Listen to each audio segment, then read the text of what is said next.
Celebrations का माहौल है। हम आपकी मुलाकात करा रहे हैं फ़ख्र पाकिस्तान से, यानी ऐसे होनहार पाकिस्तानियों ने जिन्होंने अपना लोहा मनवाया है अपनी चोज़न फील्ड्स में।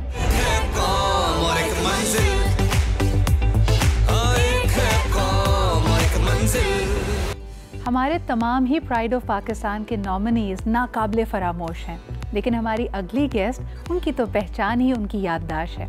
हम बात कर रहे हैं the 29th world memory championship की चैम्पियन, जिन्होंने 300 कंपेटिटर्स को मात देकर ये टाइटल अपने नाम किया। हमारे साथ मौजूद हैं एमा आलम। अस्सलाम वालेकुम एमा। वालेकुम अस्सलाम। Such an honour to have you है। लेकिन सबसे पहला सवाल यही है कि ये वर्ल्ड मेमोरी चैम्पियनशिप है क्या? Okay, so World Memory Championship is the global finals of याददाश्त का एक कंपटीशन होता है जिसमें दुनिया भर से टॉप के मेंटल एथलीट्स आते हैं। एंड ये 3 दिन का कंपटीशन होता है and it has 10 different disciplines जिसके ज़रिए वो आपकी याददाश्त को टेस्ट करते हैं। तो इसमें आपको हज़ारों में नंबर्स दिए जाते हैं, words, names and faces, images, binary numbers.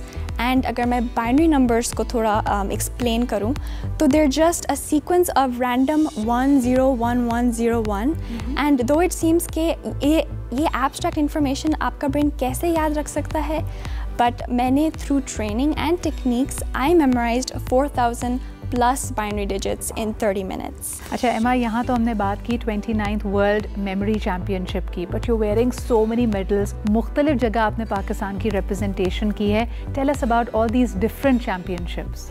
Okay, so total में ये जो मैंने पहने में these are only from WMC 2020 and total मैंने और मेरी टीम ने 45 मेडल्स पाकिस्तान के नाम किए हैं and 11 trophies all around the world including Malaysia, China, UK and much more. हम जब नौजवानों से इंटरैक्ट करते हैं तो यकीनन हर एक के दिल में एक ख्वाब होता है, आइडियल पाकिस्तान का ख्वाब। आपके लिए आइडियल पाकिस्तान क्या है? मेरे लिए आइडियल पाकिस्तान यही होगा जहाँ पर हर स्टूडेंट और हर प्रोफेशनल अपनी दिमाग की सलाहियतों का इस्तेमाल सीखे and imagine the difference we could make if everyone in Pakistan knew how to memorise and how to learn anything. That would be the ideal Pakistan for me. बहुत शुक्रिया एमा, and 45 medals and still counting. The journey has just begun. So इंशाल्लाह ताला आने वाले दिनों में हमारी आपके लिए दुआ है कि ये कामयाबियों का सफ़र इसी तरह जारी और सारी रहे।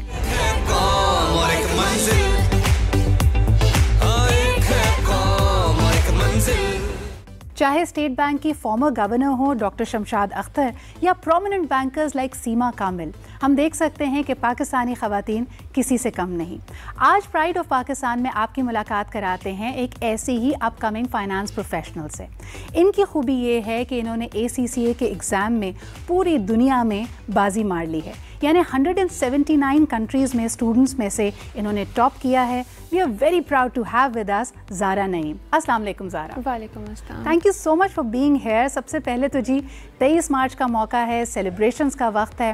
This is a day when our resolution was passed, और मैं समझती हूँ कि हर नौजवान के दिल में भी एक रेजोल्यूशन होती है। तो आपका रिजॉल्व क्या है पाकिस्तान के लिए?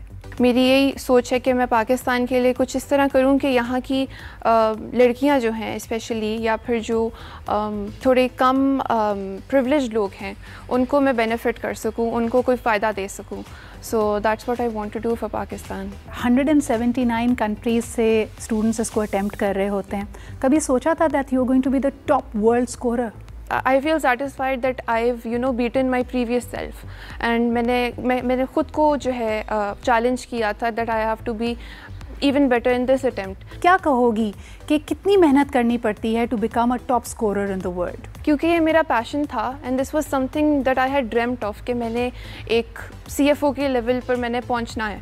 So that's what I had aimed and मैंने उसके लिए मेहनत की, तो it wasn't so difficult for me. क्या कहोगी इस बारे में? आने वाले दिनों में do you feel कि हम अपने resources को बेहतर मैनेज कर पाएंगे? If we have the right skills, which we do, we have talented people, and if they're given the right opportunities, तो फिर they'll bring a lot of betterment towards, you know, achieving the Pakistan that we dream of.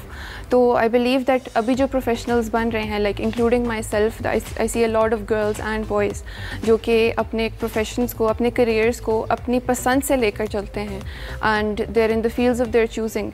So I believe that they can do a lot for those professions. Zara, thank you very much for being here. आप यकीनन pride of Pakistan हैं, and we hope this series, this journey of accomplishments इसी तरह continue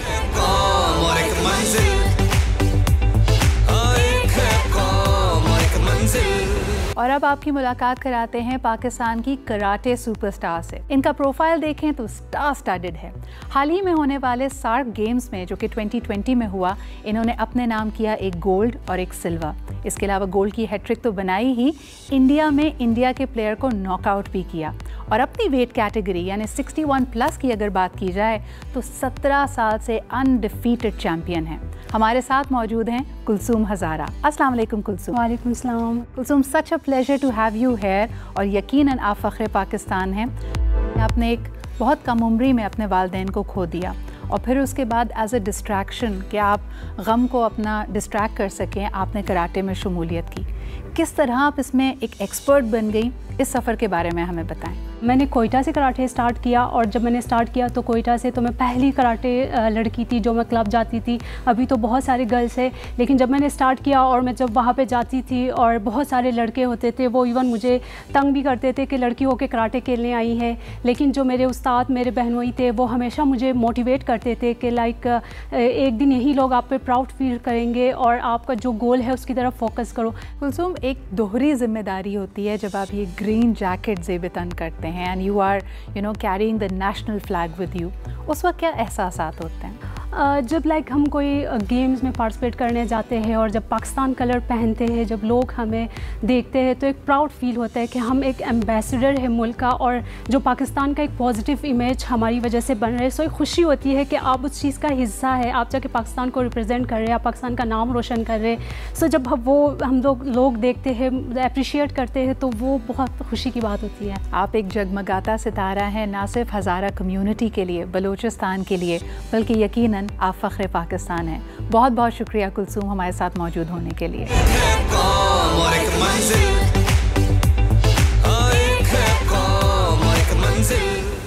आज हमारे साथ मौजूद हैं एन अपकमिंग यंग क्रिकेटर जो कि सिख कम्युनिटी के पहले मेन स्ट्रीम क्रिकेटर हैं। पेशावर ज़ल्मी का भी हिस्सा थे PSL 6 में। इसके अलावा पाकिस्तान की रिप्रेजेंटेशन की है, पाकिस्तान के लिए खेला है against Malaysia and the others. हमारे साथ मौजूद हैं महेंद्र पाल सिंह। अस्सलाम वालेकुम महेंद्र, सत श्री अकाल। जी वालेकुम सलाम, सत श्री अकाल। बहुत बहुत शुक्रिया यहाँ पे मौजूद होने का। मुझे सबसे पहले तो ये बताएं कि जब हम बात करते हैं पाकिस्तान में मेरिट की, तो रंग, नस्ल, कहाँ से ताल्लुक़ है, इन सब चीज़ों से बालातर होकर मेरिट की बुनियाद पे आपको लगता है कि हर नौजवान के पास अपॉर्चुनिटीज़ हैं? जी बिल्कुल। और पाकिस्तान वाहिद एक ऐसा मुल्क है जहाँ पे हर बंदे को उसके टैलेंट पे मौका मिलता है। नो डाउट कि आप किस मज़हब से ताल्लुक़ रखते हैं, किस नस्ल से ताल्लुक़ रखते हैं। मेरा ताल्लुक़ ननकाना साहब से, बाबा नानक की धरती से, और आज मैं फ़ख्र से कहता हूँ कि मैं आज वो खुशकिस्मत बंदा हूँ कि मैं आज पाकिस्तान को सर्व कर रहा हूँ और hopefully in the near future कि मैं पाकिस्तान के लिए नेशनल लेवल पर रिप्रेजेंट करूँगा। अच्छा, you truly a face of inclusive Pakistan. Pakistan में बसने वाला हर नौजवान अपनी मेरिट की बेस पे, अपनी मेहनत की बेस पे आगे आ सकता है। तो हम चाहेंगे कि आप लोगों से अपना सफ़र शेयर करें। मैंने क्रिकेट स्टार्ट की और अपनी मेहनत करता गया। मैंने वालिदैन ने मेरा बहुत सपोर्ट किया और अपने मेहनत पे यकीन था कि मैं मेहनत करूँगा और जब मेहनत करूँगा तो अल्लाह की ज़ात मुझे उस मेहनत का फल देगी और आज अल्लाह का शुक्र है कि मुझे मेहनत का फल मिल रहा है। अच्छा, ख्वाहिश है कभी रिवायती हरीफ समझे जाते हैं क्रिकेट की बात की जाए तो पाकिस्तान वर्सेस इंडिया, कभी दिल चाहता है वो वाला मैच भी खेलें? जी बिल्कुल। हर पाकिस्तानी की ये ख्वाहिश है कि एक बड़े मैच में मुकाबला हो और बड़े मैच में पाकिस्तान की नुमाइंदगी करे। तो मेरी हमेशा से ये ख्वाहिश रही है कि जब भी मैं पाकिस्तान की तरफ से खेलूँ, इंटरनेशनल मैच खेलूँ, पहला मैच मेरा अगेंस्ट इंडिया होना चाहिए ताकि मैं अपने मुल्क के लिए उसी जोश और वलवले के साथ खेलूँ कि जिस तरह जो पाकिस्तान का नुमाइंदा है वो खेलता है।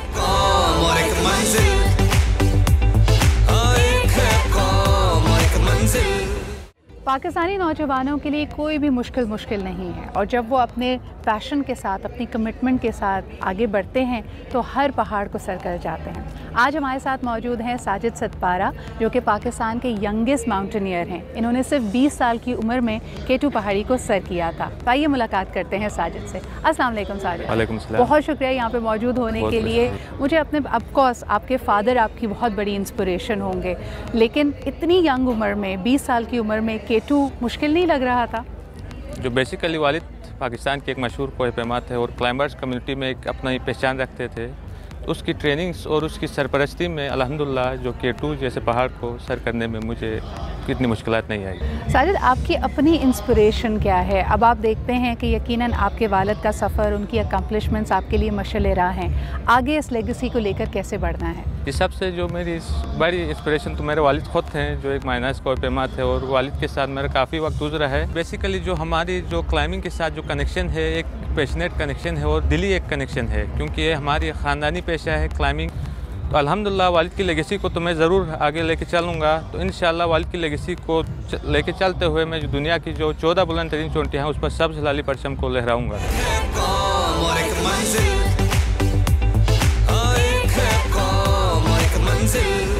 आइए मुलाकात करते हैं प्रोफेसर डॉक्टर रुखसाना खान से। अस्सलाम वालेकुम डॉक्टर रुखसाना। वालेकुम सलाम। मेरा पहला सवाल आपसे ये होगा कि as an archaeologist, as a art historian, आपका खुसूसी फोकस आज़ाद जम्मू एंड कश्मीर यानी वादी कश्मीर पे कैसे रहा, और आपकी रिसर्च फाइंडिंग्स क्या रहीं? सकाफ़त किसी भी मुल्क की पहचान होती है, और मेरी इसके अंदर शुरू से दिलचस्पी रही है। और आज़ाद कश्मीर के तनाजुल में अगर हम देखें तो गुज़श्ता चंद सालों के अंदर जो आर्कियोलॉजिकल और कल्चरल हेरिटेज रिसोर्सेज हैं, उन पे जो रिसर्च हुई है उसकी वजह से एक तारीख़ी बयानिया सामने आया है, जिससे हमें पता चलता है कि आज़ाद जम्मू एंड कश्मीर की तारीख़ जो है वो 4000 साल पुरानी है, और इसके असरात सारे आज़ाद कश्मीर के तुलो अर्ज़ में फैले हुए हैं। तो डॉक्टर रुखसाना, ये फाइंडिंग्स के लिए, इन तमाम स्टडीज़ को इकट्ठा करने के लिए आपके पास क्या टूल्स मौजूद थे? ये रिसर्च आपने कैसे की? ये 2011 से मैंने textile institute of Asian civilisation Quaid-e-Azam university के साथ मिलकर एक प्रॉपर डॉक्यूमेंटेशन शुरू की थी archaeological and cultural heritage resources की। और ज़ाहिर है उसमें सर्वे से लेके डॉक्यूमेंटेशन के बाद एक्सक्वेशन की स्टेजेस आती हैं, जिसमें से जो फाइंडिंग्स हमें मिलती हैं उस पर हम एक अपना तज्ज़िया डेवलप करते हैं, और उसी तज्ज़िये के नतीजे में फिर हमें पता चलता है कि इसकी तारीख़ कितनी पुरानी है और यहाँ के रहने वाले जो लोग हैं उनके लिंक किन किन जगहों के से थे। और मेरा ख्याल है इसी रिसर्च के नतीजे में हमने भरपूर किस्म की डॉक्यूमेंटेशन रिपोर्ट भी पब्लिश की, और उसका सेकेंड पब्लिकेशन भी इस दफ़ा आया है। और मैं समझती हूँ कि ये बहुत बड़ी फाइंडिंग्स थी AJK के पर्सपेक्टिव से, जो कि ऑलरेडी एक कॉन्फ्लिक्ट जोन है। क्या आलमी इदारों की, ख़ास तौर पर यूनेस्को की इस तरफ तवज्जो दिलाना चाहेंगी कि इनकी प्रिजर्वेशन कितनी इम्पॉर्टेंट है? कश्मीर के कल्चरल हेरिटेज के लिए कि ये अपना एक अलग कल्चरल कनेक्शन रखता था सेंट्रल एशिया के साथ, और इसी तारीख़ी तसलसल को लेके कश्मीरी अपनी बका की जंग लड़ रहे हैं और अपनी आइडेंटिटी की, क्योंकि डिलिबरेटली डिस्ट्रक्शन हो रही है कल्चरल हेरिटेज और आर्कियोलॉजिकल रिसोर्सेज की जम्मू कश्मीर के अंदर। स्पेशली 370 आर्टिकल के रिमूव होने के बाद वहाँ पर ये चीज़ बहुत ज़्यादा देखी जा रही है कि जो तारीख़ी मकामात हैं उनके भी नाम तब्दील किए जा रहे हैं। तो मैं समझती हूँ कि यूनेस्को की जिम्मेदारी बनती है, ये जो वर्ल्ड हेरिटेज ऑर्गेनाइजेशन है उनको नोटिस देना चाहिए ताकि वो उसकी प्रिजर्वेशन के लिए काम करे, क्योंकि ये इसी खित्ते में जो कम्युनिटीज़ रह रही होती हैं उनकी डेवलपमेंट के लिए ये चीज़ बहुत रोल अदा कर सकती है।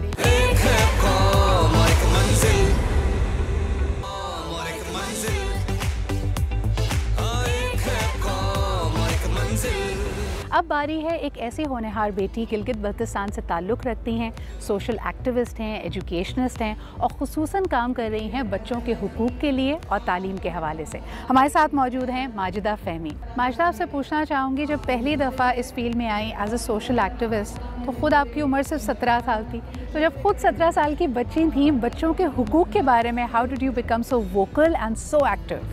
जी बिल्कुल, हमारी परवरिश, हमारा माशरा ने हमें ये कुछ चीज़ें हमारे अंदर एम्बेड की हुई है, जिसकी वजह से हम ये हमेशा सोचते हैं कि हम पाकिस्तान को क्या दे सकते हैं। और मैंने ख़ुद से स्टार्ट की। जब मैंने ख़ुद से स्टार्ट की तो मुझे सबसे जो मेन एजेंडा लगा, जो पॉइंट लगा कि वो एजुकेशन है। अगर हम पाकिस्तान के हर एक बच्चे को क्वालिटी एजुकेशन दे तो पाकिस्तान कल को कहाँ से कहाँ पहुँच सकता है। मैं अपने जब हायर एजुकेशन के लिए मैं सिटीज़ में मूव हुई तब मैंने ये काम स्टार्ट किया कि मैंने सिटीज़ में देखा कि स्ट्रीट चिल्ड्रंस जो है ना सड़कों पे वैसे ही बैठे हुए हैं, तालीम हासिल नहीं कर पा रहे वो किसी भी वजह से।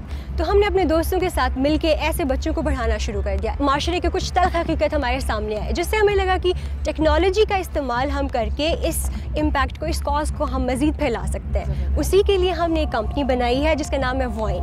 मेरी जो कंपनी है वो जो है ना एक सॉफ्टवेयर सोल्यूशन प्रोवाइड करिए तमाम स्कूल्स, कॉलेजेस और इंस्टीट्यूशंस को, जितने भी एजुकेशनल है, कि एक टीचर और एक स्टूडेंट के बीच जो फासला है कोविड-19 की वजह से या किसी भी हवाले से, आउट ऑफ स्कूल चिल्ड्रंस है, ट्रांसजेंडर्स है जो कि स्कूल में किसी भी वजूहात की वजह से नहीं जा सकते, उन तक हम वो क्वालिटी एजुकेशन एक्सेसिबल उनके लिए बना सके अपने इस सॉफ्टवेयर के थ्रू। अगर हम चेंज को एक्सेप्ट करते हैं और पॉजिटिव वे में लेके जाते हैं तो हम पाकिस्तानी कहाँ से कहाँ पहुँच सकते हैं।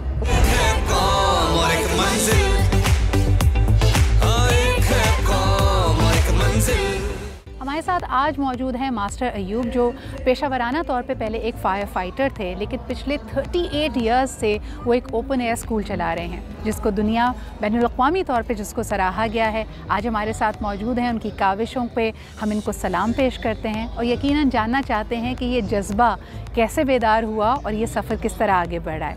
मास्टर अयूब, आप पिछले 38 इयर्स से स्ट्रीट चिल्ड्रन के लिए स्कूल चला रहे हैं। इन बच्चों ने बड़ी नन्ही उम्र में बड़ी कठिनाई देखी होती है, इनकी ज़िंदगियाँ बड़ी मुश्किल होती हैं। तो जब ये तालीम याफ्ता होते हैं, आपके स्कूल आते हैं, आपसे मिलते हैं, तो इनमें क्या तब्दीली पैदा होती है? मैं आप खुद ये चाहता था कि पाकिस्तान के हर बच्चे को तालीम दूं, बड़ा हो चाहे छोटा, लड़की हो या लड़का, ताकि ये पढ़ लिख कर पाकिस्तान के लिए काम करें। तो इसी तरह मैंने जब एक बच्चे से शुरू किया था, आज मेरे पास तकरीबन 300 बच्चा पढ़ रहा है। मुझे कापी की ज़रूरत थी, पेंसिल की ज़रूरत थी, उनके लिए कागजात की ज़रूरत थी। पहले तो मैं रद्दी कागज़ भी ले लिया करता था, लेकिन आगे चलकर मेरे लिए मुश्किल थी।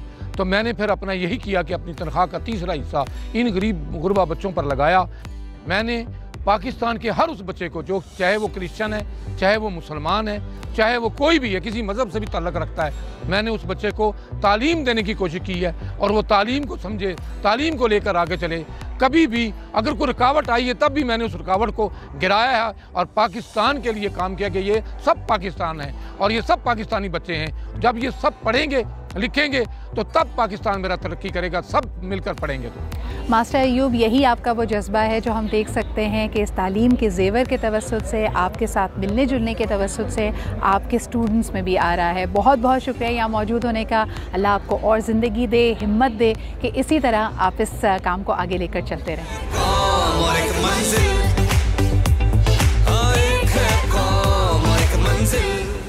हमारे साथ मौजूद हैं जिब्रान इलियास, जो कि एक साइबर सिक्योरिटी एक्सपर्ट हैं। इनके बारे में बताते चलें कि एक लंबी फहरिस्त है अकम्पलिशमेंट्स की। यकीनन एक ऐसी फ़र्म जो कि लीडिंग फ़र्म मानी जाती है साइबर सिक्योरिटी के हवाले से, यानी फायर आई, उसके ये मैनेजिंग डायरेक्टर भी हैं। He is not completed his formal PhD, लेकिन he is a professor of practice of the same subject at the north western university USA।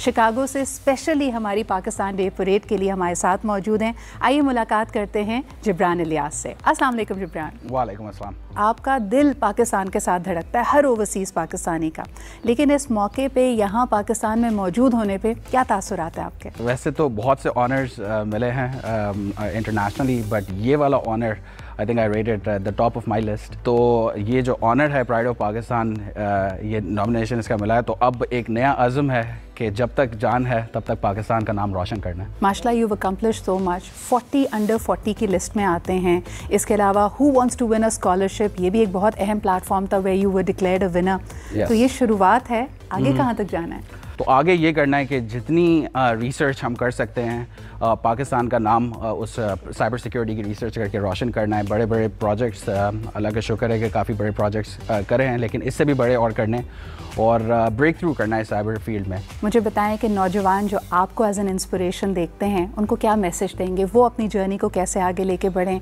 जो फंडामेंटल्स है ना, लोग टूल्स तो डाउनलोड करके इसको हैक कर लिया, उसको हैक कर लिया कर लेते हैं, लेकिन जो फंडामेंटल्स ऑफ साइबर कंप्यूटिंग है, सबसे पहले वो सीखें ताकि आपको समझ आए कि आप कर क्या रहे हो। और इस फील्ड का जो सबसे बड़ा चार्म है ना, वो है रिसर्च।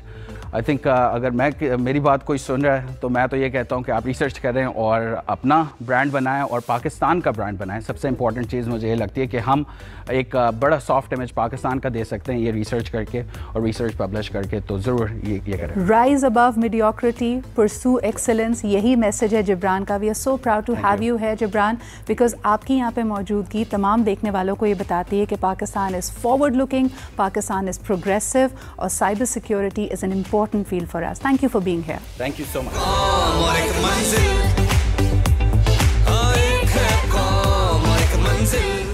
आज हम आपकी मुलाकात करा रहे हैं एक ऐसी हस्ती से जिनका ताल्लुक सिंध से है, कराची से है और इनका एक ही अज़्म है कि कोई भूखा नहीं सोएगा। हमारे साथ मौजूद हैं परवीन सईद साहिबा। अस्सलाम वालेकुम परवीन। वालेकुम अस्सलाम।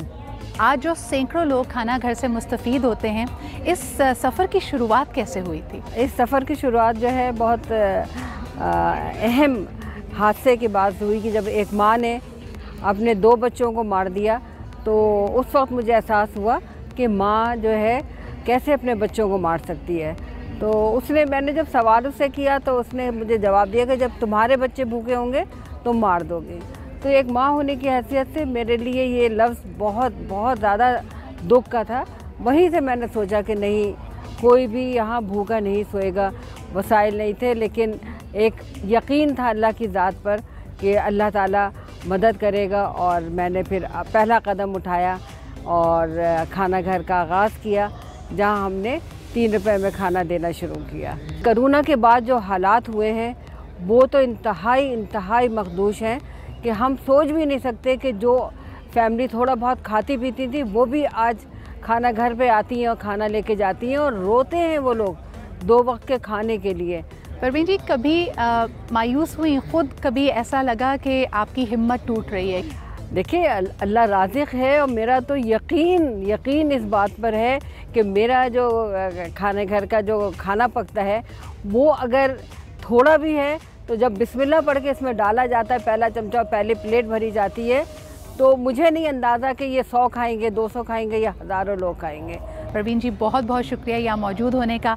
आखिर में कोई पैगाम लोगों के नाम अगर आप देना? आज मैं अपनी ज़िंदगी की उस जगह पे खड़ी हूँ जहाँ मैंने 30 साल गुजारे, तो आज मैं रिवॉर्ड महसूस कर रही हूँ।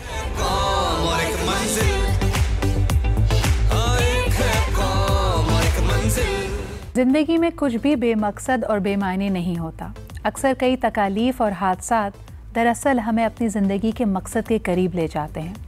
बचपन में पोलियो से मुतासिर होने वाली फरजाना आज एक डेडिकेटेड और पैशनेट पोलियो वर्कर हैं।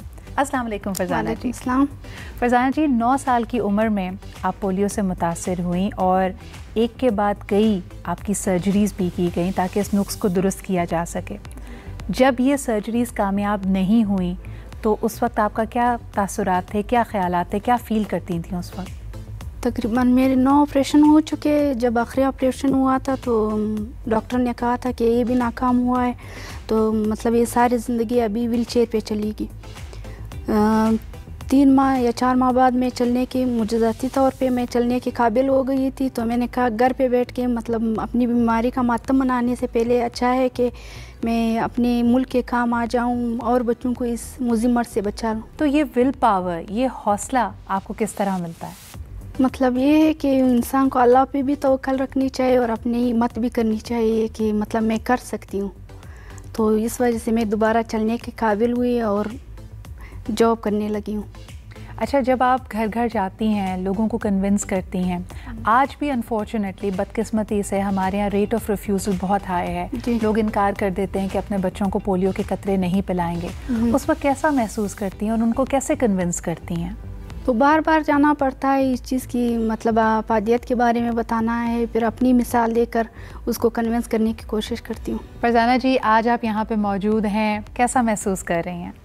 आज जो भी मुझे देख रहे हैं तो मैं यहाँ पे अपनी मेहनत की वजह से और मेरे मुल्क ने मेरे साथ किया है कि मुझे यहाँ इनवाइट किया और मेरी मेहनत को उसने सराहा है।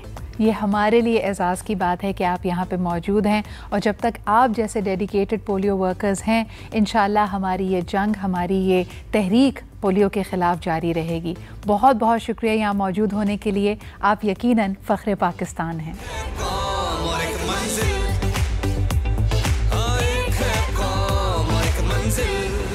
हमारे साथ मौजूद हैं परवेज़ अब्बासी साहब, who's an entrepreneur and the director of NIC Pakistan. अस्सलाम वालेकुम। वालेकुम सलाम। बहुत बहुत शुक्रिया परवेज़ साहब वक्त निकालने के लिए। पहले तो मुझे बताएं, अच्छे खासे पैसे, कंफर्टेबल लाइफ पाकिस्तान के बाहर, why did you decide to come back, और आपने फिर NIC का क़याम किया, जो कि हमारे लिए एक बहुत बड़ी खुशखबरी है। लेकिन मैं जानना चाहूँगी कि आपके जहन में क्या चल रहा है? पाकिस्तान ने हमें शोहरत भी दी है, पैसा भी दिया है।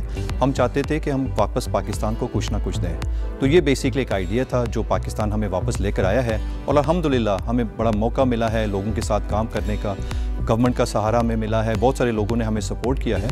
और ये आइडिया यही था कि नेशनल इंक्यूबेशन के ज़रिए हम नौजवान, जो पाकिस्तान के जो बहुत टैलेंटेड नौजवान हैं, उनके साथ मिल के टेक्नोलॉजी को इस्तेमाल करते हुए हम लोग उनके लिए बिजनेसेस क्रिएट करेंगे। अब जब कुछ सालों से आप पाकिस्तानी नौजवानों से इंटरेक्ट करते हैं, what do you think about the quality of ideas? हर जगह पे आप जहाँ आप जाते हैं ना, तो एक बहुत बड़ा स्पेक्ट्रम है, वैरायटी होती है आइडियाज़ की।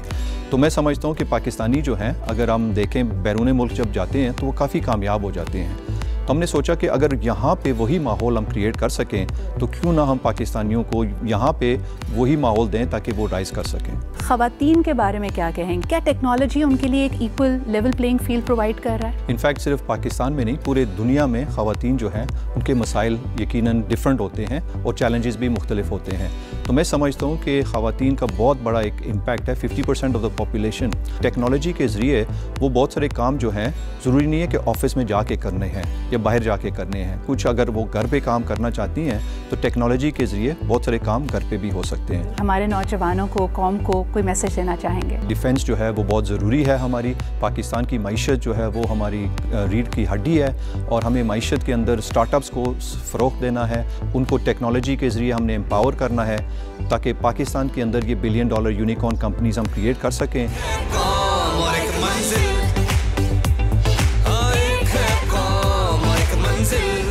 हमारे साथ मौजूद हैं फ़ख्र पाकिस्तान उमैर मसूद। अस्सलाम वालेकुम। वालेकुम अस्सलाम।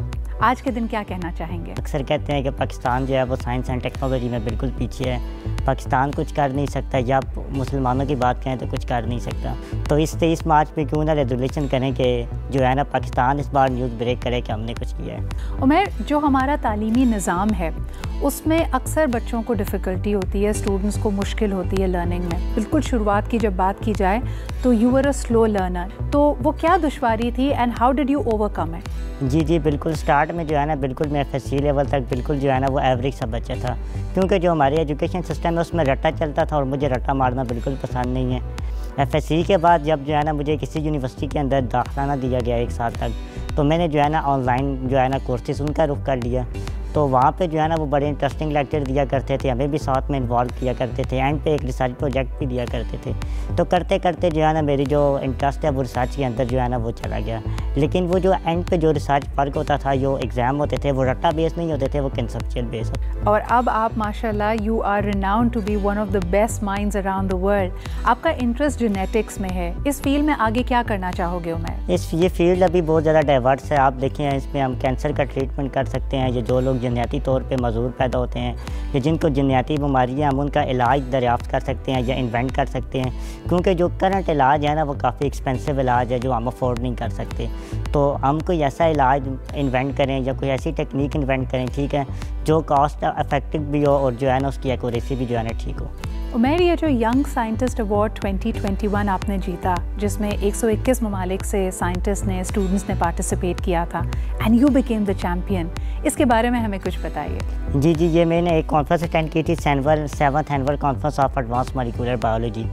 मैंने 3 साल अपने रिसर्च पेपर पे काम किया, उसके बाद अपना रिसर्च पेपर उनको दिया। तो वोट देने की शर्त वहाँ पे ये थी, या तो साइंटिस्ट दे सकते थे बड़े बड़े, या नोबेल प्राइज़ विनर या PhD स्कॉलर्स दे सकते थे।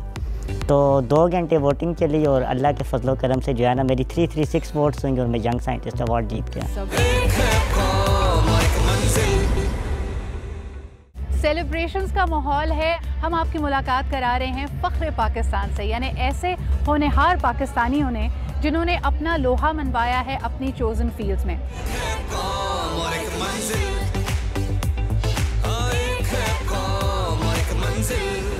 आज हम ख़ास तौर पे आपकी मुलाकात करा रहे हैं एक अपकमिंग मेकअप ब्लॉगर और फूड ब्लॉगर से जिन्होंने इस वक्त सोशल मीडिया पे धूम मचा रखी है।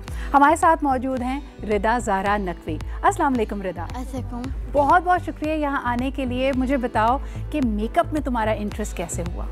मेकअप तो मैं अपनी बड़ी बहन से सीखती हूँ, ज़हरा नकवी से सीखती हूँ, और मुझे मेकअप का बहुत शौक़ है करना। अच्छा, मुझे ये बताओ कि मेकअप में आजकल क्या ट्रेंड्स? मुझे तो पार्टी लोग का मेकअप बहुत ज़्यादा अच्छा लगता है। मैं वीडियोस देखती हूँ, यूट्यूब वीडियोस, डार्क मेकअप मुझे अच्छा लगता है करना। अच्छा, पाकिस्तान के लिए क्या कहना चाहोगी रिदा? मैं फील कर रही हूँ, मुझे बहुत अच्छा लगा है इधर आकर।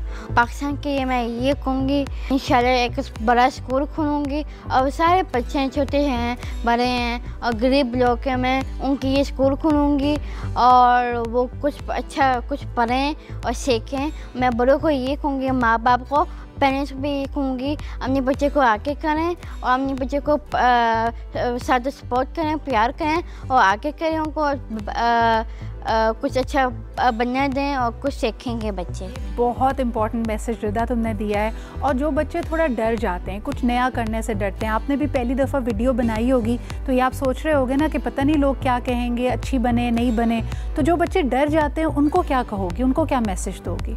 मैसेज तो मैं ये कहूँगी, डरने की ज़रूरत भी नहीं है और हमने कोई अच्छी सी वीडियो बनानी है। ना छोटे बच्चे हैं, ना बोलना नहीं आता, ना चलना नहीं आता, तो माँ बाप अपने बच्चे को सिखाएं करना।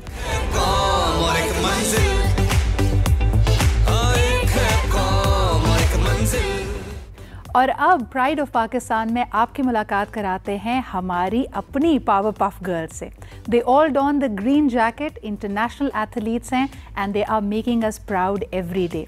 ये पहली दफ़ा है कि 4 सगी बहनें वेट लिफ्टर्स हैं। This makes us really really proud. तो आइए आपसे मिलवाते हैं सुहेल सिस्टर्स को, जो कि हैं हमारे साथ आज ट्विंकल सुहेल, मरियम सुहेल, सिबिल सुहेल और Veronica Suhail. So hello girls, wonderful to have you है। हेलो। अच्छा जी, इसमें ट्विंकल के बारे में आपको बताते चलें कि 2015 में इन्होंने एशियन गेम्स में अपने नाम किया गोल्ड मेडल और ये पाकिस्तान की पहली पावर लिफ्टिंग वुमेन में इनका शुमार किया जाता है। ट्विंकल, गुफ्तगू का आगाज़ भी आपसे कर लेते हैं। मुझे ये बताइए कि वेट लिफ्टिंग का, पावर लिफ्टिंग का शौक़ कैसे पैदा हुआ? एक्चुअली मेरे वालिद साहब जो थे वो क्रिकेटर थे, तो हम लोगों ने साइकिलिंग से स्टार्ट किया। तो हम लोगों का ये एम था कि कोई इस तरह की गेम करे जो सबसे अलग हो। तो सिबिल, मुझे बताओ कि जब शुरू में ये शौक़ था और साइकिलिंग से शुरुआत की, तो कोई पुशबैक तो नहीं आया? ख़ानदान वालों ने, मिलने वालों ने बुरा तो नहीं मनाया? आपकी हौसला अफजाई की या हौसला शिकनी की? आहिस्ता आहिस्ता जिस तरह हम लोग इंटरनेशनली पार्टिसिपेट करते रहे, तो जब मैं 2017 में ओशिनिया पैसिफिक पावर लिफ्टिंग में 47 कैटेगरी में मैंने 200 kg वेट उठाकर 4 गोल्ड मेडल विन किए। उसके बाद 2018 में एशियन बेंच प्रेस चैम्पियनशिप जो कि दुबई में हुई थी, उसमें बहुत ज़्यादा टफ फाइट थी इंडिया के साथ मेरी, तो मैंने ब्रॉन्ज मेडल विन किया। तो उसके बाद जैसे जैसे हम लोग मेडल विन करते गए, तो हम पूरी फैमिली जो थी हमारी वो इनकरेज, उनमें बहुत ज़्यादा मोटिवेशन पैदा होगी। वेरोनिका, अगर कभी आप उदास होने लगो तो आपकी बहनें आपको कैसे बकअप करती हैं? ट्रेनिंग में तो इनफैक्ट ऐसे होता है कि हालांकि हम लोग के बॉडी वेट कैटेगरीज अलग अलग हैं, बट फिर भी हम लोग, मैं और सिबिल बाजी ज़्यादा हम लोग को होता है कि हम ट्विंकल बाजी के साथ ज़्यादा से ज़्यादा टफ फाइट करें, क्योंकि वो हैवी वेट की हैं। तो ऐसे ही यानी कि एक दूसरे को, हम चारों बहनें एक दूसरे को इनकरेज करते रहते हैं। ट्विंकल, आपकी तरफ आना चाहूँगी। मुझे बताएं कि बहुत सारे एथलीट्स जब अपने स्पोर्ट पे, इन चैम्पियनशिप्स पे फोकस करते हैं तो पढ़ाई पे फोकस नहीं कर पाते। मुझे आप लोगों की बड़ी ज़बरदस्त बात ये लगती है कि आप चारों की चारों बहनें ना सिर्फ वेट लिफ्टिंग में बड़ी मेहनत कर रही हैं, बल्कि पढ़ाई को भी साथ लेके चल रहे हैं। ये सारी एफ़र्ट मैं समझती हूँ हमारे वालिदैन की है कि उन्होंने ना सिर्फ हम लोगों को स्पोर्ट्स में तो अब्लाइज किया ही किया, हम लोगों को स्टडी पॉइंट ऑफ व्यू पे भी बहुत ज़्यादा पुश किया। आप लोग जब ये ग्रीन जैकेट पहन के जाते हो, पाकिस्तान को रिप्रेजेंट कर रहे होते हो, तो जज्बा कई गुना बढ़ जाता है। आपके लिए एक मुहिब्बुल वतन पाकिस्तानी होने का क्या मतलब है?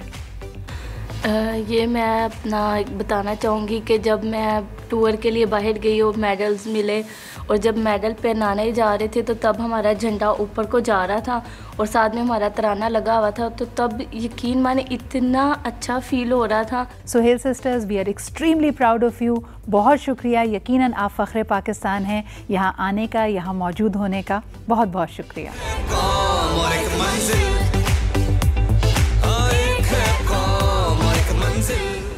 और अब बारी है एक शेर दिल पाकिस्तानी की। मैं आपको बताती चलूं पाकिस्तान की इस बेटी के बारे में जो कि पहली फीमेल मेंबर हैं बॉम्ब डिस्पोजल स्क्वाड की, not just in Pakistan but the whole of Asia. इनका ताल्लुक़ खैबर पख्तूनख्वा से है और आइए आज आपकी मुलाकात कराते हैं राफिया कसीम बेग से। अस्सलाम वालेकुम राफिया। वालेकुम अस्सलाम, कैसी हैं आप? मैं बिल्कुल ठीक हूँ। ये आप ज़रा महसूस कर रही हैं ये जो जुबली है, इन दी एयर, द पैशन, हमें आवाज़ आ रही है बैंड की और हमारे लहू को गरमा रहे हैं ये तराने। अल्हम्दुलिल्लाह, ये हमारे लिए बड़े फ़ख्र की बात है। बतौर पाकिस्तानी सबसे पहले तो मैं अल्लाह रब्बुल इज़्ज़त का और फिर अपने पाकिस्तान का, फिर अफवाज पाकिस्तान का बेहद शुक्रगुजार हूँ। सोचा कैसे बॉम्ब डिस्पोजल स्क्वाड का हिस्सा बनने के लिए? मैंने एज अ कांस्टेबल अपनी प्रोफेशनल लाइफ ज्वाइन की। मेडिकल टेस्ट जिस दिन मेरा हुआ था उस दिन हमारे बाहर सेशन कोर्ट के बाहर एक ब्लास्ट हुआ था जिसमें कोई 15 मिनट का गैप था। जहाँ पर मेरा ऑटो रुका था वहाँ 15 मिनट के गैप के बाद ही ब्लास्ट हुआ। तो मेरी मदर ने डर कर कहा कि बेटा नहीं करते, लेकिन मैंने अम्मी को कहा कि आज अगर आप डर कर रह जाएंगी तो कल को हर माँ यही सोचेगी, कोई ना कोई तो आगे आए। तो मेरी माँ ने कहा कि फिर मैं अपनी बेटी पहले पेश करूंगी। राफिया, सलाम है आपका पूरी कौम को, लेकिन आज मैं देख रही हूँ आप केपी पुलिस में, आपका you were a part of KP police, लेकिन हम आपको एएनएफ की वर्दी में देख रहे हैं। मैम, जिस वक्त मैंने केपी पुलिस ज्वाइन किया था उस वक्त पाकिस्तान को ज़रूरत थी ऐसी बेटी की जिसको पता हो कि अपने मुल्क के लिए उसने क्या करना है, और उस वक्त उस धमाकों से, उस बारूद से अपने मुल्क को बचाना था। आज हमारी जवान नस्ल नशे की लत में जा चुकी है और ये वो बारूद है जो हमारी नस्लों को तबाह कर रहा है। दुश्मन ने ये सोचा कि बारूद से तो वो हमें कोई नुकसान नहीं पहुंचा सके। लेकिन अक्सर लड़कियों को कहा जाता है वो सिनफ़े नाजुक हैं, नज़ाकत से रहा करें। उनके लिए आप क्या कहेंगे? उन बेटियों को क्या पैगाम देंगे? पाकिस्तानी बेटी इतनी कमज़ोर नहीं कि वो सिनफ़े नाजुक हो। पाकिस्तानी बेटी जब वक्त आए तो बारूद से भी खेल सकती है, सीने पे गोली भी खा सकती है।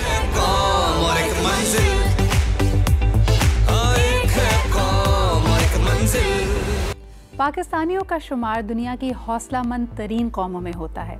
हमने एक ऐसा दौर भी देखा है जब हमारे गली मोहल्ले, स्कूल, मदरसे, यूनिवर्सिटीज़ कुछ भी सेफ़ नहीं था।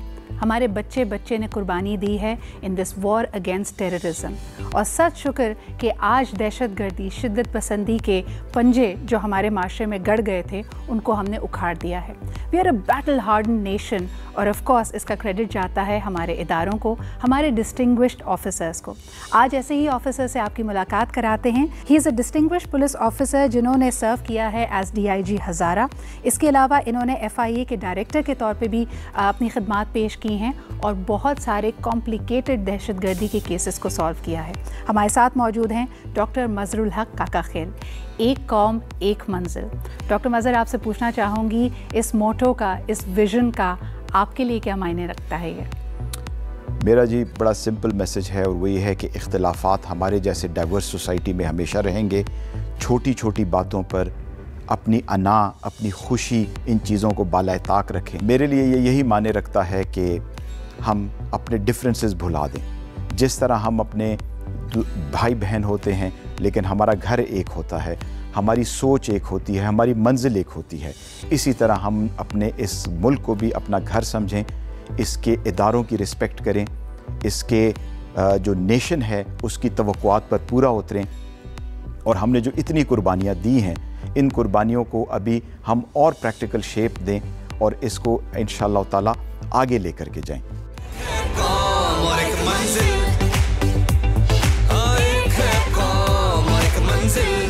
अब आपकी मुलाकात करवाते हैं मिक्स मार्शल आर्ट्स चैम्पियन से, who is definitely the number 1 in Pakistan. He is known as the wolverine of the country और मुल्क की नुमाइंदगी कर चुके हैं कई प्रेस्टिजियस फोरम्स पे। आइए मुलाकात करते हैं अहमद मुश्तबा से। अस्सलाम वालेकुम अहमद। जी वालेकुम सलाम। आपसे जानना चाहूँगी कि जब इंटरनेशनल चैम्पियनशिप्स में जाते हो और पता होता है कि आप पाकिस्तान की नुमाइंदगी कर रहे हो, you are the flag carrier, तो क्या महसूस होता है उस वक्त? बिल्कुल बहुत अच्छा महसूस हो रहा होता है, क्योंकि हम पाकिस्तान को रिप्रेजेंट कर रहे होते हैं एक हाई लेवल स्टेजेस पे, और हम जो मेन कॉन्सेप्ट होता है वो हमारा यही होता है कि हम पाकिस्तानी किसी से कम नहीं हैं, और हम एक पॉजिटिव इमेज शो कर रहे होते हैं अपने मुल्क पाकिस्तान की। मुश्तबा, आपका ताल्लुक़ क्वेटा से है, इसके अलावा आपने कंप्यूटर इंजीनियरिंग में ग्रेजुएशन किया हुआ है, तो ये मिक्स मार्शल आर्ट्स को ही परस्यू करने का इरादा है या फिर कंप्यूटर इंजीनियरिंग भी साथ लेके चलोगे? अभी तो I just want to do great achievement for Pakistan, and computer science तो मैंने कर लिया है, लेकिन अभी जो मेरा MMA का करियर है वो बहुत आगे तक जाना है, क्योंकि right now I am 10 wins and 2 losses, and my next destination is UFC, so I will be the first Pakistani who will be competing in UFC।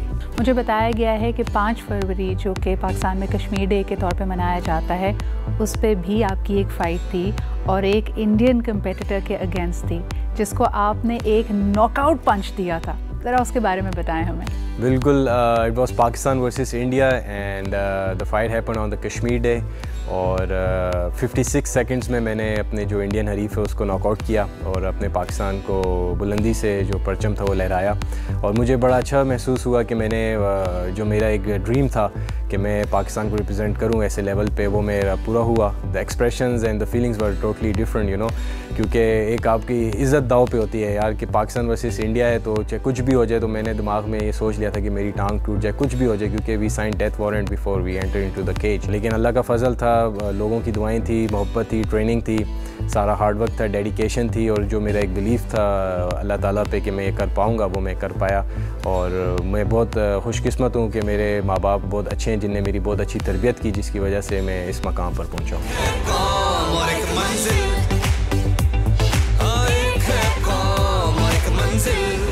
आपकी मुलाकात कराते हैं एक बहुत ही गिफ्टेड फाइन आर्टिस्ट से, जिनके सामने एक चैलेंज आया जब 9 साल की उम्र में इलेक्ट्रोक्यूशन की वजह से इनको अपने दोनों बाजू खोने पड़े, लेकिन अल्लाह ने इनको हिम्मत दी, हौसला दिया, और आज अल्हम्दुलिल्लाह ही actually sketches and paints using his toes. तो आइए मुलाकात करते हैं अली गौहर से। अस्सलाम वालेकुम अली। वालेकुम अस्सलाम। Ali, it is such a pleasure to have you here, और आप क्वेटा से स्पेशली आए हो।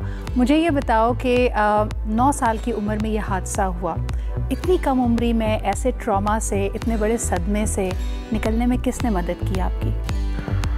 जब 9 साल की उम्र में मेरा हादसा हुआ, अल्लाह ने हाथ दिए ले लिए है, तो कोई और टैलेंट तुम में रखी होगी अल्लाह ने। अल्लाह जब एक दर बंद करता है तो दूसरा ज़रूर खोलता है आपके लिए। अली, 9 साल की उम्र में ये हादसा हुआ, ट्रॉमा को, डिप्रेशन को तुमने डिफीट दी। आज तुम्हारी उम्र सिर्फ 15 साल है, लेकिन जो तुम्हारी ग्रिप है, जो कंट्रोल है, जिसकी वजह से तुम अपने टोज से, अपने पैरों से इतनी खूबसूरत स्केचिंग और पेंटिंग कर पाते हो, इसके लिए कितना वक्त लगा, कितनी मेहनत की, इसकी ट्रेनिंग कैसे की? बल्कि मेरे लिए एक फेज़ जो था बहुत चैलेंजिंग था, मैं डिप्रेशन में चला गया था, लेकिन फैमिली की मदद से मैं वापस आ गया।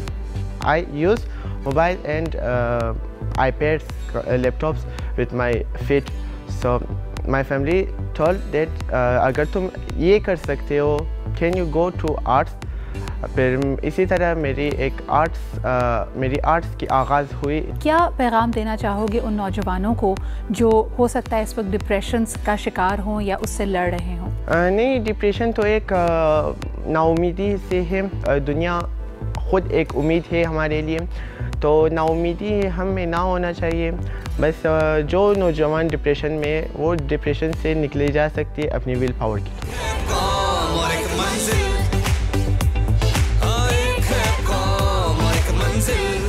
Pakistan is known as one of the most philanthropic nations of the world, यानी जो चीज़ पाकिस्तानियों को मुनफरिद बनाती है वो हमारा एहसास, हमारा कंपैशन और हमारा दर्दमंद दिल है। हमारे अगले ही मेहमान की भी पहचान यही है, यही बात उनको मुनफरिद बनाती है।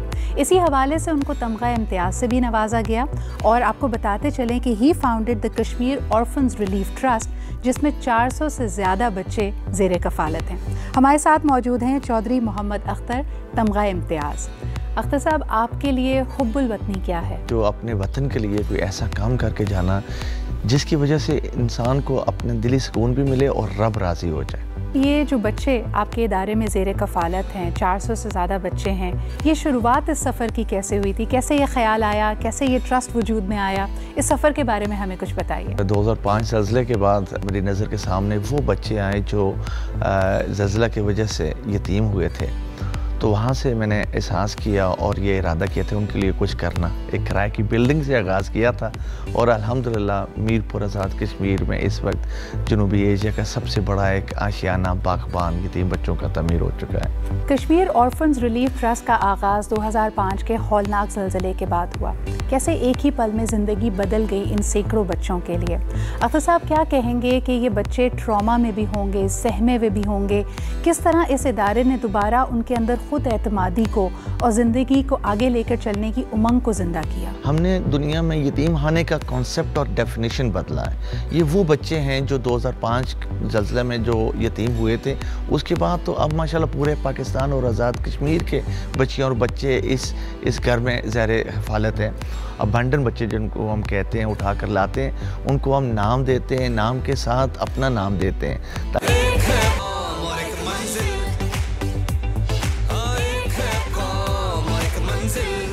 अस्सलाम वालेकुम डॉक्टर ओवैस। अस्सलाम वालेकुम। हम बताते चलें अपने व्यूअर्स को कि doctor Owais was a front line warrior in this war against the pandemic. सबसे पहला सवाल जो मेरे ख्याल में दुनिया में हर एक के जहन में है, व्हाट वर्कड फॉर पाकिस्तान? बहुत से फैक्टर्स हैं जो पाकिस्तान के फेवर में गए उस टाइम पे। इनिशियल जो आपके लॉकडाउन्स थे they were very effective. I think treatment protocols start से स्टेरॉइड्स का यूज़ करना जो बाहर दुनिया में नहीं यूज़ हो रहा था, उस तरह मल्टीफैक्टोरियल हो सकता है। प्रिसाइज आंसर इसका वक्त बताएगा कि why we did well. Doctor Owais, आप एक मेडिकल एक्सपर्ट हैं, रूमेटोलॉजिस्ट हैं, आप पाकिस्तान वापस आए साल 2017 में। आपको किस चीज़ ने इंस्पायर किया वतन वापस आने के लिए? Serving your own people, definitely different feeling आती है। I think everyone will take the opportunity कि अपने घर को पहले सर्व करें, उसके बाद बाहर का सोचें। डॉक्टर ओवैस, जब हम बात करते हैं इस पेंडेमिक की, तो क्या वो जज्बा होता है जिसके तहत हमने देखा कि हमारे health care workers they came in the forefront? इस राह में कई हमारे जो डॉक्टर्स हैं, हेल्थ केयर वर्कर्स हैं, उन्होंने जाम शहादत भी नोश किया। क्या कहेंगे इस जज्बे के बारे में? इसके बारे में सिर्फ सल्यूट ही किया जा सकता है इस जज्बे को। और इस डॉक्टर्स थे, नर्सेज थे, पैरामेडिक्स थे, एंड अमाउंट ऑफ सेक्रीफाइसेस जो उन्होंने दी हैं। Fear can bring the best and the worst out of you, and at least हम प्राउडली ये कह सकते हैं कि हमारे हेल्थ केयर वर्कर्स ने डर को साइड पे रख के अपने और अपने फैमिली को दाव पे लगा के जो वो कर सकते थे महदूद वसाइल में, उन्होंने किया। और अल्हम्दुलिल्लाह ठीक है, मतलब वबा में मोर्टेलिटीज़ होती हैं, पर जो हमारे रिसोर्सेज थे उन रिसोर्सेज के होते हुए हमारी कंपैरेटिव मोर्टेलिटी जो है वो यूरोपियन से कम है। तो इसमें हम अल्लाह का शुक्र अदा कर सकते हैं कि we are blessed with such people. जितने यंगस्टर्स, जितनी यूथ हमारी मेडिकल प्रोफेशंस को परसू करना चाहती है, लेकिन जाहिर सी बात है महदूद वसाइल होते हैं और कई दफ़ा ऐसा लगता है कि बहुत मेहनत तलब शोबा है, उनको आप क्या पैगाम देंगे? शोबा चाहे जो भी हो, मेहनत, अगर आपको टॉप पे पहुंचना है तो आपको मेहनत करनी होगी। अगर आपका दिल है खिदमत का, अगर आपका दिल है दवाएं लेने का, इसको क्या एज अ कैरियर से ज़्यादा पैशन परस्यू करने का, तो yes, this is the field जहां आपको आपके रिवॉर्ड्स बहुत ज़्यादा है, चाहे वो इस दुनिया में हो या चाहे आखिरत के हों।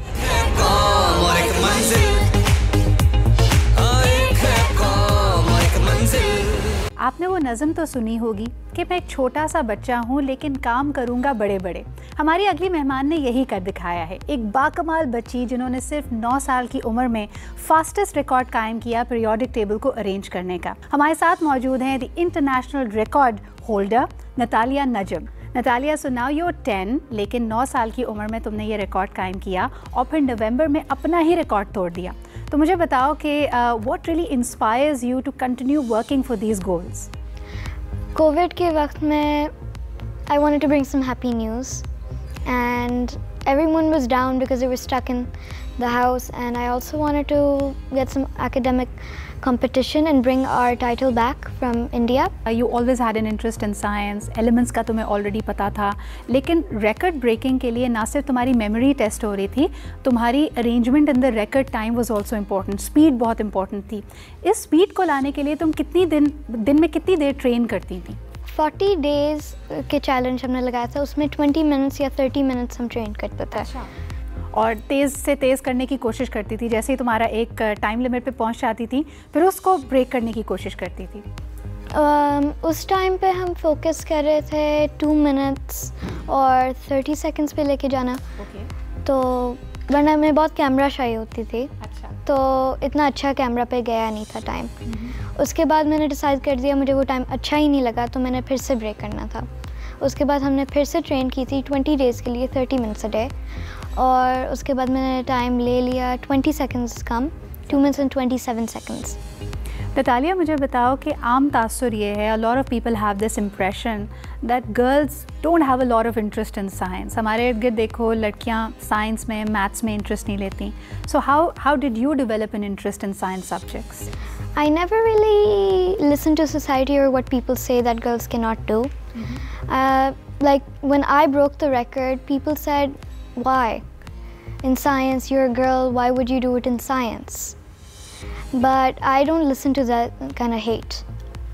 I would rather do what I like and not care about what people think. All the girls who are watching you and the people who see you as an inspiration, उनको क्या मैसेज देना चाहोगी? Pursue your dream, don't listen to what anyone else thinks.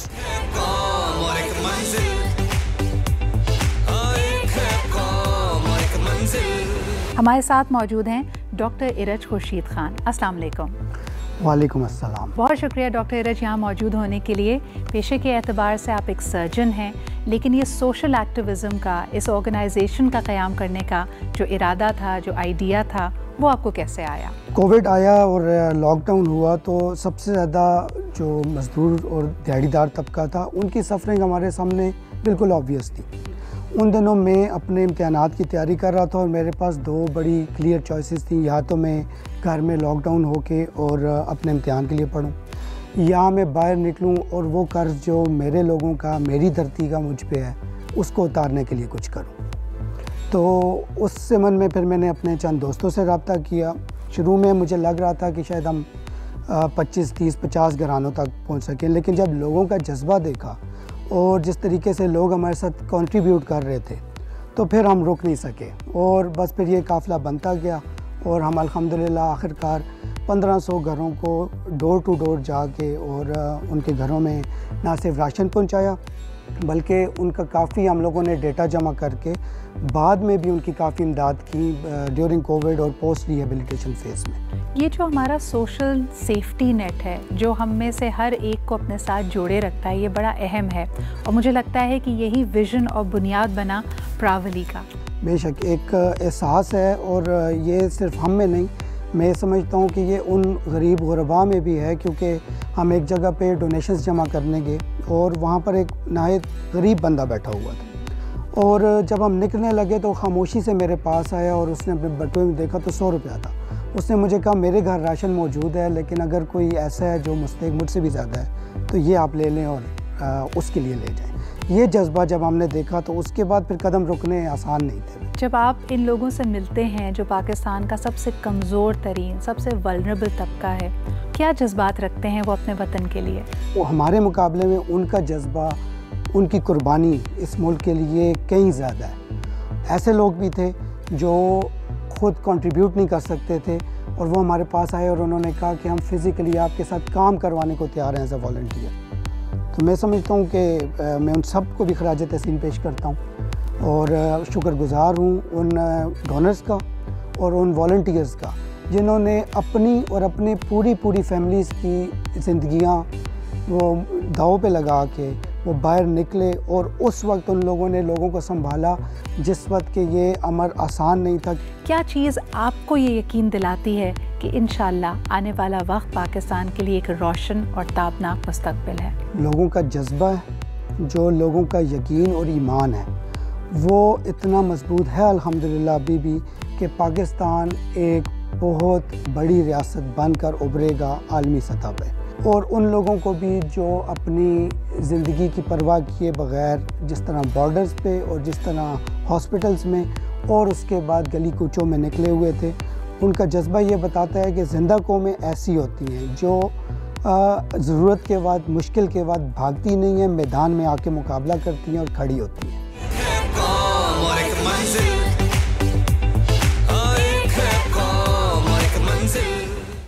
A picture is worth 1,000 words, और यही motto है हमारे अगले मेहमान का, who is a renowned photographer when it comes to heritage sites and beautiful architecture of Sindh. हमारे साथ मौजूद हैं फ़ख्र पाकिस्तान इमानुअल गुड्डू। अस्सलाम वालेकुम। वालेकुम सलाम मैम। मुझे बताएं, सबसे पहले ये ख्याल कैसे आया कि इन खूबसूरत इमारात को, इस सकाफ़ती विरसे को, इसकी फ़ोटोग्राफ़ी करनी चाहिए? ये सफ़र मेरा जो है ये शुरू हुआ 2010 से, जब पाकिस्तान में एक फ्लड आया था और मैं एक लोकल एनजीओ के लिए काम करता हूँ। तो 2010 के फ्लड में मैंने सक्खर की साइड जाकर और फर्स्ट टाइम जो है वो बोट्स में जाकर और फ़ोटोग्राफ़ी की, जो लोग उनके घर वगैरह डूब रहे थे। तो फिर कुछ फ़ोटोज़ अपलोड की और वो फ़ोटो बहुत वायरल हुई। बहुत कम लोग जो हैं वो सिंध को प्रमोट कर रहे हैं। तो मैंने ये ज़िम्मेदारी उठाई कि अपने शौक़ के बिना पर ट्रैवलिंग शुरू की और पाकिस्तान की जो खूबसूरती है सिंध की तरफ से वो दिखाना शुरू कर दी। अच्छा, हाल ही में इमानुअल आपने टेडेक्स पे एक टॉक भी दी, और इस गुफ्तगू में भी आपने जो थरपारकर का तर्ज़ ज़िंदगी है, वहाँ की जो सकाफ़त के रंग हैं, उनको उजागर किया। हमें भी कुछ उसके बारे में बताइए। टेडेक्स ने मेरा काम देखा सोशल मीडिया पे और फिर उन्होंने डिसाइड किया कि थर में जो टेडेक्स हो रहा है उसको मैं फ़ोटोग्राफ़ी के ज़रिए लोगों को बताऊं कि थर असल में किस तरह का नज़र आता है। बिल्कुल बिल्कुल। इमानुअल, आपका ताल्लुक़ कैथोलिक क्रिश्चियन कम्युनिटी से है और उसकी भी बड़ा एक तारीख़ी विरसा हमें सिंध में मिलता है। कराची का सेंट पैट्रिक चर्च सबसे पहला कैथोलिक चर्च था पूरे इस ख़ित्ते का। तो उस आपकी कम्युनिटी आपकी काविशों पे, आपकी बॉडी ऑफ वर्क पे कितना फ़ख्र महसूस करती है, ये भी हमें बताएं। मेरी कम्युनिटी वाकई बहुत फ़ख्र महसूस करती है। मेरे माँ बाप, मेरे बहन भाई, दोस्त और पूरी कम्युनिटी। तो इस कम्युनिटी में मैं फ़र्स्ट फ़ोटोग्राफ़र हूँ जो पूरे सिंध को प्रमोट कर रहा हूँ, और फर्स्ट हूँ जो प्राइड ऑफ पाकिस्तान के लिए आज यहाँ मौजूद हूँ।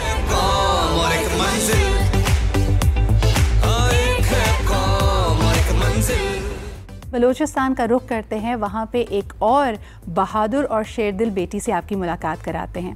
आज मुलाकात करते हैं ASP परी गुल तरीन से, जो कि बलूचिस्तान की पहली फ़ीमेल पुलिस ऑफिसर हैं। इन्होंने CSS का इम्तिहान दिया और इम्तिहान पास करने के बाद आज as an assistant superintendent of police Quetta में अपनी खिदमत अंजाम दे रही हैं। आइए मुलाकात करते हैं ASP परी गुल तरीन से। अस्सलाम वालेकुम। वालेकुम सलाम। बहुत बहुत शुक्रिया यहाँ मौजूद होने के लिए। 23 मार्च का मौका है, खुशियों का मौका है, और यकीनन आपने तो अहद ही किया है, वादा किया है पाकिस्तान की खिदमत करने का।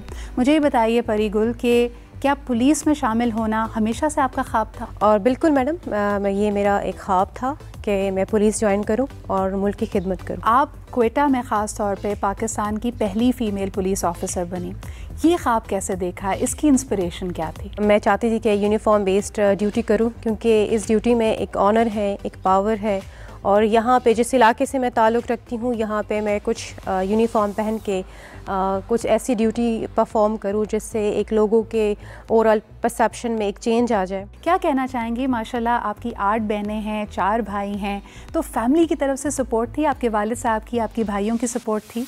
बिल्कुल, ये बहुत इम्पॉर्टेंट चीज़ है जिसमें हम कुछ भी बनना चाहें, हमें फैमिली की सपोर्ट हो, चाहे वो सोसाइटी की सपोर्ट हो, ये एक बहुत ज़रूरी चीज़ है। मुझे बताएं, जो पिसा हुआ तबका है पाकिस्तान में, उसमें ख़वातीन भी आती हैं, उसमें गुरबा भी आते हैं, जब उनके साथ उनकी हक़ तलफ़ी होती है तो कई दफ़ा वो घबराते हैं कानून का सहारा लेते हुए, पुलिस के पास जाते हुए।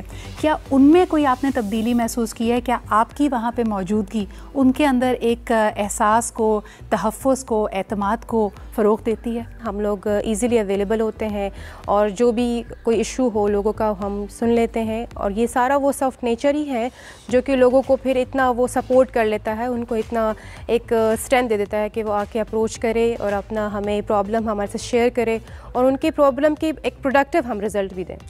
बहुत बहुत शुक्रिया। हमारे साथ मौजूद थी Pari Gul Tareen, who is the first female police officer of Balochistan, but she is definitely not going to be the last.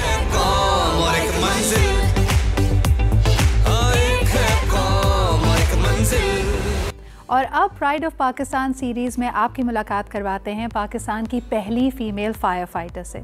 यानी she is of course breaking a lot of stereotypes जब वो रेस्क्यू 1122 का हिस्सा बनी। आपका ताल्लुक़ मुल्तान से है और 2010 से इस बहुत ही मुश्किल और मेहनत तलब शोबे में खिदमत अंजाम दे रही हैं। आइए मुलाकात करते हैं शाज़िया परवीन से। शाज़िया, जो फील्ड आपने अपने लिए चुनी यानी बिकमिंग अ फायर फाइटर, इसमें पहले कोई खातून नहीं थी और जब आपने इसका इरादा किया होगा, इसके लिए ट्रेनिंग के लिए गई होगी, तो लोगों ने कहा होगा भाई किस फील्ड में जाने का इरादा कर लिया है, उस वक्त क्या जवाब देती थी लोगों को?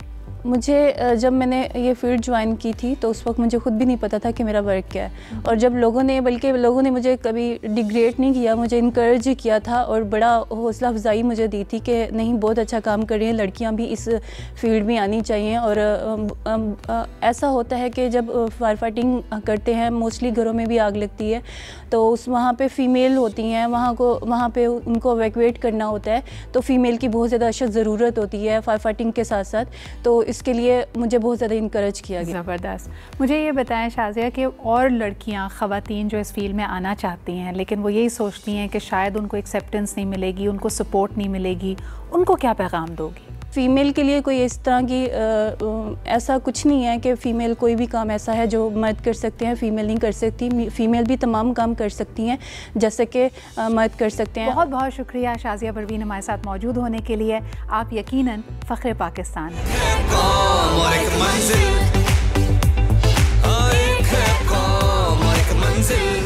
हमारे अगले मेहमान जिनसे हम आपका तारुफ कराते हैं, he is an accomplished film maker and a very very astute story teller. हमारे साथ मौजूद हैं उज़ैर ज़हीर ख़ान। अस्सलाम वालेकुम उज़ैर। अस्सलाम वालेकुम। Thank you so much for making time for us. लेकिन मेरा पहला सवाल जो जहन में आ रहा था कि पूरी दुनिया में हम देखते हैं कि animated movies are very resource intensive, बड़े पैसे लगते हैं, टाइम लगता है, और पाकिस्तान जैसे मुल्क में जहाँ फिल्म मेकिंग के लिए वैसे ही महदूद वसाइल हैं, ये किस तरह मुमकिन हो पाया? जी बिल्कुल, ये एक अमेजिंग चैलेंज है बिकॉज़ क्वालिटी को अप करने के लिए you need a lot of money. So उसके लिए हमने थोड़ी सी जुगाड़ जो आप यूज़ करते हैं word out of the box solution निकाला। We were the first studio in the world to use game technology to make this film and that obviously brought the cost down and helped us bring the quality up. Uzair, there's a huge gap. लोग अक्सर बात करते हैं कि हमारे अपने heroes, अपने characters नहीं हैं, हालांकि पाकिस्तान की इतनी बड़ी पॉपुलेशन बच्चों पे मुश्तमिल है। तो आपने क्या फीडबैक, क्या रिस्पॉन्स पाया व्हेन इट केम टू अला यार and the legend of markhor? क्या बच्चों को ये कैरेक्टर्स भा गए? जी बिल्कुल। आई थिंक लैंग्वेज जो है बहुत इंपॉर्टेंट चीज़ थी। उर्दू लैंग्वेज में एंटरटेनमेंट होना, कल्चरली रेलेवेंट होना, ताकि वो बच्चे ये देखकर रियलाइज़ करें कि ये किसी और मुल्क के कैरेक्टर्स नहीं हैं, किसी और मुल्क के हीरोज़ नहीं हैं और पाकिस्तानी ही हैं। And eight the same time I think it's important कि ये बच्चों को ये ऑप्शन मिलनी चाहिए कि जो उनके local contemporary and historical heroes हैं उनके ऊपर कंटेंट बनना चाहिए, so that they understand it and then also at the same time वो ये सोच सकें कि they can also step up and this is not a fairy tale, it is something which is possible here in Pakistan as well. Celebration का माहौल है, यकीनन मुबारकबाद दे रहा है इस वक्त हर पाकिस्तानी एक दूसरे को। कुछ कहना चाहेंगे लोगों को? मैं ये चाहूँगा कहना कि हम बहुत खुशकिस्मत हैं बिकॉज़ हमारे मुल्क में हर तरह की रिसोर्स है, पाकिस्तानी बहुत ज़हीन लोग हैं एंड अगर इसी तरह हम मेहनत करते रहे so inshallah we are going to be one of the best, which we already are, but even better.